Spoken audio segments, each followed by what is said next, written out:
इस वीडियो के माध्यम से आपके लिए हिंदी व्याकरण लेकर आए हैं।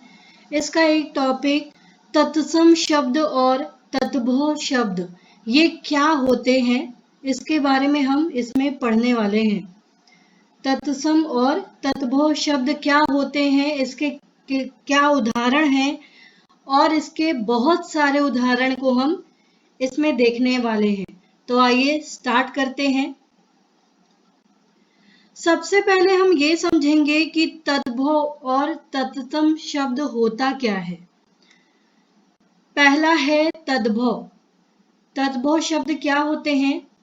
तो संस्कृत के ऐसे शब्द जिनमें थोड़ा सा परिवर्तन करके हिंदी में प्रयुक्त किया जाता है, जैसे अग्नि से आग, अष्ट से आठ। तद्भव शब्द वैसे शब्द होते हैं जो जैसे संस्कृत में शब्द होते हैं उसको संस्कृत से परिवर्तन, उसमें थोड़ा परिवर्तन करके उसका उपयोग हम हिंदी में करते हैं, तो वो तद्भव कहलाते हैं।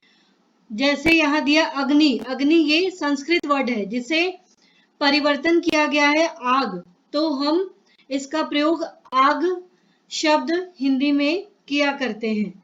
जैसे अष्ट, अष्ट संस्कृत का शब्द है जिसे हम परिवर्तन करके आठ, इसे हम हिंदी में यूज करते हैं, प्रयोग करते हैं इसका। तो संस्कृत के ऐसे शब्द जिसमें थोड़ा परिवर्तन करके हिंदी में प्रयुक्त किया जाता है वे तद्भव शब्द कहलाते हैं। जैसे अग्नि से आग, अष्ट से आठ। उसी तरीके से तत्सम शब्द ये कैसे होते हैं? संस्कृत के कुछ ऐसे शब्द जो हिंदी में बिना परिवर्तन के प्रयुक्त होते हैं, उन शब्दों को तत्सम शब्द कहते हैं।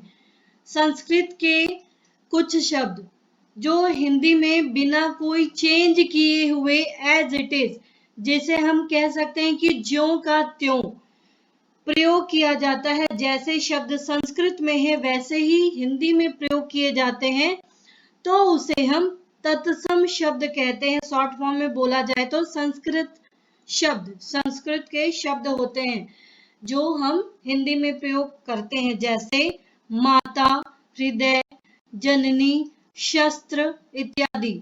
ये सारे तत्सम शब्द हैं जो संस्कृत से डायरेक्टली ज्यों के त्यों लिए गए हैं। इसके कुछ उदाहरण को हम देखते हैं। ये जो आपका बॉक्स दिया है ये सारे तद्भव शब्द यानी जिनका संस्कृत से हिंदी में यूज किया जाता है, प्रयोग किया जाता है, और ये है तत्सम शब्द जो संस्कृत में जैसे के तैसे ज्यों के त्यों ही लिखे जाते हैं, लिखे गए हैं। जैसे काम, काम को हम कहते हैं कर्म संस्कृत में। धीरज को धैर्य, कान को कन्हैया, दर्शन को दर्शन, कपूत को कुपुत्र, नींद को निद्रा, जीभ को जिह्वा, कालिख को कालिमा। कालिख यानी जो काजल का जो काला लग जाता है, जैसे हम कुछ भी जलाते हैं तो दीवार पे काला परत जम जाता है, कालिख। या कालिख का दूसरा प्रयोग कहते हैं कि तुम्हारे ऊपर यह कालिख लग गया, मतलब तुम बदनाम हो गए हो, इस तरीके से भी इसका प्रयोग करते हैं। तो इसका हिंदी वर्ड है कालिख, संस्कृत वर्ड है कालिमा।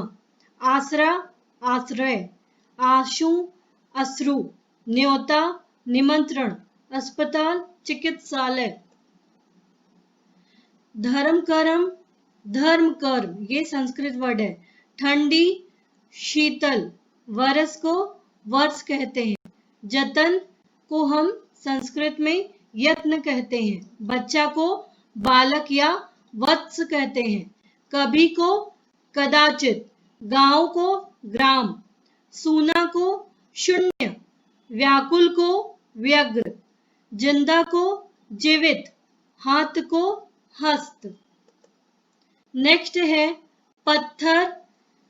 ये पूछा भी गया था आपके एग्जाम में, ग्रेड 12 के एग्जाम में ये पूछा भी गया था कि पत्थर को या पत्थर का तत्सम शब्द क्या है।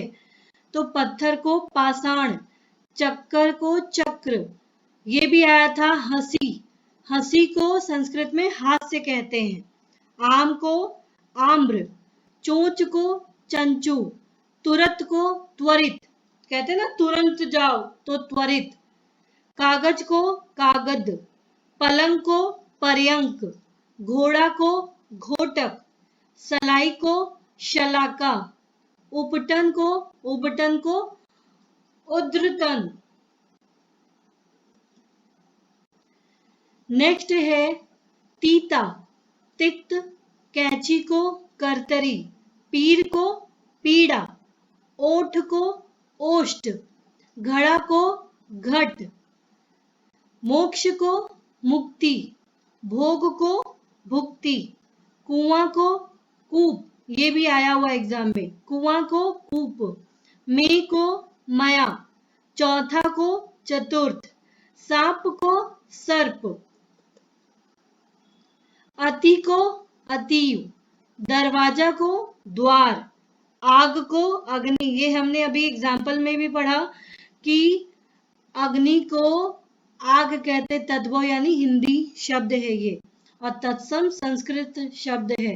स्तंभ को स्थाणु, दूध को दुग्ध, संस्कृत में दूध को दुग्ध कहते हैं। काला को कृष्ण, कृष्ण हमें, जैसे हमने पढ़ा भी था, कृष्ण भगवान को भी कहते हैं, तो कृष्ण का अर्थ होता है हिंदी में काला या सांवला, तो सांवले, कृष्ण सांवले हैं, लेकिन यहाँ इसका अर्थ, कृष्ण का अर्थ होता है काला हिंदी में। मोती को मौक्तिक, खीर को क्षीर, सुई को सुचि, हल्दी को हरिद्रा, जो हम अपने किचन में प्रयोग करते हैं। गोबर को गोमय भी बोलते हैं या गोमल भी बोलते हैं। नेक्स्ट है आपका गुजरात को, हम सब जैसे गुजरात में रहते हैं या कहीं और भी रहते हैं, तो गुजरात को हम कहते हैं, तत्सम शब्द है इसका गुर्जरी, गुजरात को गुर्जरी। ऊंट को उष्ट, सभी को सर्व, माता को मातर, पिता को पितर, भाई को भ्राता। हमने अगर संस्कृत पढ़ा होगा तो हमने देखा होगा कि संस्कृत में कितने चैप्टर्स में भ्राता लिखा रहता है। मूर्ख को मूढ़, तीन को त्रिजी, चूल्हा जिसमें खाना बनता है चूल्हा, इसे कहते हैं चुल्ली। खपरा को खरपर, खपरा जिसे घर के ऊपर, आप छोटे छोटे गांव में देखिएगा जहां झोपड़ियां हो या फिर जो मिट्टी के घर बने हुए रहते हैं, उसकी छत को ढकने के लिए खपड़े, जिसे हम खपरा भी कहते हैं, ये मिट्टी का बनाया रहता है, इसे खपरा कहते हैं और संस्कृत में इसे खरपर कहते हैं। भात को भक्त, सौत को सपत्नी, फूल को पुष्प। तो इस प्रकार से हमने देखा कितने सारे उदाहरण जो तद्भव शब्द हिंदी में प्रयुक्त किए जाते हैं, जिसमें थोड़ा परिवर्तन हुआ है संस्कृत से, और तत्सम शब्द जो एज इट इज, ज्यों के त्यों हम प्रयोग में लाते हैं। तो उम्मीद करती हूं कि ये आपको समझ में आया होगा। अगर आपको ये समझ में आया हो हिंदी व्याकरण का एक पार्ट, एक भाग, तो प्लीज आप इस वीडियो को लाइक करें, सब्सक्राइब करें। Thank you.